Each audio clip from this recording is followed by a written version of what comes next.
বছর দশেকের নাবালিকা টিউশন পড়ে বাড়ি ফিরছিলেন, তাকে যৌন নির্যাতন করে খুন করেছে অভিযোগ আসছে কুলতলি জয়নগর এলাকা থেকে। দুর্ভাগ্যের বিষয় আমাদের, যখন তিলোত্তমাকে নিয়ে সারা রাজ্য নয় সারা দেশ উত্তাল, সেই সময় রাজ্যে এই ধরনের ঘটনা কিভাবে ঘটে যাচ্ছে। ব্যাপারটা হচ্ছে, রাজ্য সরকার তিলোত্তমার পক্ষ না নিয়ে সরকার এক প্রকার ধর্ষক খুনিদেরকে বাঁচানোর জন্য যেভাবে ডজন ডজন উকিল সুপ্রিম কোর্টে অ্যাপয়েন্ট করছে, ফলে যাদের মধ্যে এই পশুবৃত্তিগুলো আছে আরো বৃদ্ধি পাচ্ছে। কোনোভাবে তাদের কাছে এই মেসেজটা যাচ্ছে যে খুনি ধর্ষকদেরকে রাজ্য সরকার আড়াল করছে বা বাঁচিয়ে নেবে, ফলে আমাদের এই দুর্দিন দেখতে হচ্ছে।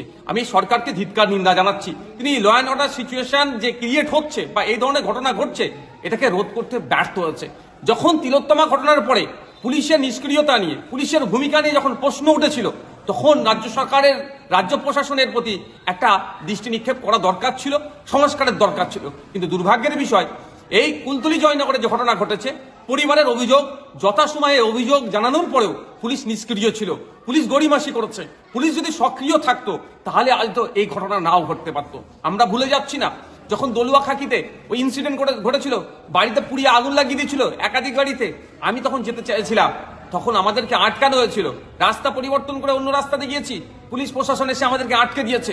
পুলিশ সেই সময় যে সক্রিয়তা দেখিয়েছিল আমাদেরকে, এই আমার নাবালিকা বোনটার জন্য যদি, এই বছর দশেকের বোনটার জন্য যদি পুলিশ সক্রিয় হতো, তাহলে হয়তো এই দিন দেখতে হতো না। দুর্ভাগ্যের বিষয় যে পশ্চিমবাংলার সরকার এবং পশ্চিমবাংলার প্রশাসন ক্রমশ ফেল হচ্ছে, তারা আর দায়িত্ব নিতে পারছে না।